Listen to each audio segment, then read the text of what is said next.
ગુજરાતમાં આત્મહત્યા, સામૂહિક હત્યા અને હત્યાની ઘટનાઓમાં ખૂબ જ વધારો થઈ રહ્યો છે. આવું રાજુ કરપડા દ્વારા કહેવામાં આવ્યું. ભાજપના શાસનમાં ફક્ત છેલ્લા 3 વર્ષમાં 25,000 લોકોએ આત્મહત્યા કરી. આપના નેતા રાજુ કરપડાએ આ માહિતી આપી. છેલ્લા 2 વર્ષમાં 42 પરિવારોએ સામૂહિક આત્મહત્યા કરી. આમ આદમી પાર્ટી કિસાન સેલ પ્રદેશ પ્રમુખ રાજુભાઈ કરપડાએ એક ગંભીર મુદ્દા ઉપર વિડીયોના માધ્યમથી પોતાની વાત રજૂ કરી. હાલ જે ગુજરાતમાં આત્મહત્યાની ઘટનાઓ વધી રહી અને કાયદા વ્યવસ્થાની સ્થિતિ પણ કથળતી જઈ રહી છે, એ ખરેખર એક ચિંતાજનક બાબત છે. સરદાર પટેલ અને મહાત્મા ગાંધીના ગુજરાતમાં આવી ઘટના એ યોગ્ય નથી. સરદાર પટેલ અને મહાત્મા ગાંધીએ જે ગુજરાતનું સપનું જોયું હતું એ દિશામાં આપણે આગળ વધી રહ્યા છીએ કે અલગ જ દિશામાં આપણે આગળ વધી રહ્યા છીએ તે હવે આપણે જોવાની જરૂર છે. આંકડાની તપાસ કરવામાં આવી ત્યારે જાણકારી બહાર આવી છે કે છેલ્લા 3 વર્ષમાં 25,000 ગુજરાતીઓએ આત્મહત્યા કરી. ક્યાંક ને ક્યાંક 2 વર્ષમાં 42 પરિવારોએ સામૂહિક આત્મહત્યા કરી. જે રીતે આત્મહત્યાઓની ઘટના વધી રહી છે તે જ રીતે હત્યાઓની ઘટનામાં પણ નોંધપાત્ર રીતે વધારો થયો. કાયદો અને વ્યવસ્થાની સ્થિતિ ખરાબ થઈ રહી તો હવે આમાં જવાબદાર કોણ? જે લોકો ગુજરાતને વિકસિત અને ભારત દેશને વિશ્વગુરુ બનાવવાના સપના બતાવી રહ્યા એ લોકોએ અમે ટકોર કરવા માંગી રહ્યા છીએ કે જે ગુજરાત કઈ દિશામાં જઈ રહ્યું છે એ બાબતે ચિંતન કરવું જરૂરી. આ બધા ઉપર તમામ પાર્ટી સાથે મળીને ચિંતન કરીને આ આંકડાઓ કઈ રીતે ઘટાડી શકાય તે વિચારવાનું જરૂરી છે. આજે એવી પરિસ્થિતિ છે કે સુરતના બ્લેકમેલિંગના કારણે એક દીકરીએ પોતાનું જીવન ટૂંકાવ્યું. બગોદરામાં વ્યાજખોરોના ત્રાસના કારણે એક પરિવાર દ્વારા સામૂહિક આત્મહત્યા કરવામાં આવી. ભૂતકાળમાં રાજકોટની કલેક્ટર કચેરીમાં પણ સામૂહિક હત્યાની ઘટના સામે આવી હતી, જ્યાં અમરેલીમાં 2 દિવસ પહેલા મોટી ઉંમરના દંપતી કરપીણ હત્યા કરવામાં આવી.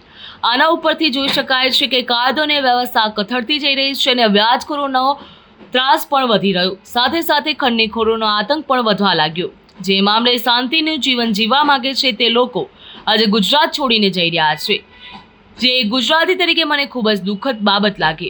આના સમયે સરકાર ખરેખર આ મુદ્દા ઉપર ચિંતન કરે અને સરકારની કયા ક્ષતિમાં રહી જઈ રહી છે, ક્યાં ભૂલો થઈ રહી છે તેનું મંથન કરે અને આ ભૂલોને સુધારવા માટે સરકાર કામ કરે. ગુજરાતને બચાવવા માટે સરકાર આગળ વધે તેવું તેમના દ્વારા કહેવામાં આવ્યું. નમસ્કાર, હું આપનો રાજુ કરપડા.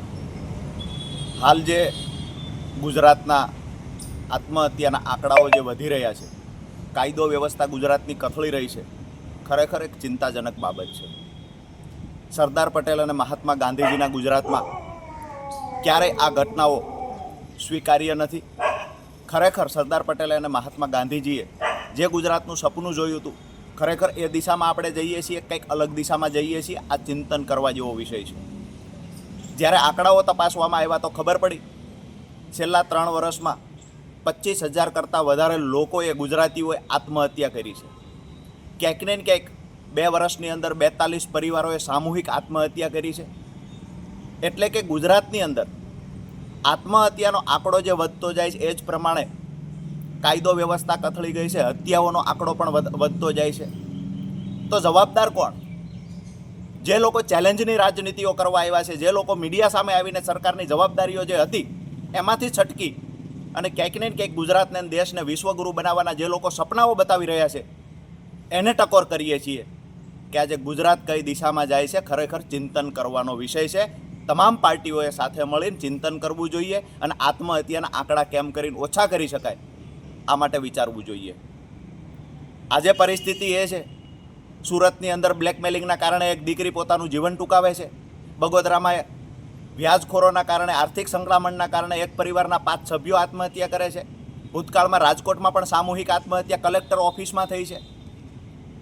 અમરેલીની વાત કરીએ તો 2 વ્યક્તિની 2 દિવસ પહેલાં કરપીણ હત્યા કરવામાં આવી.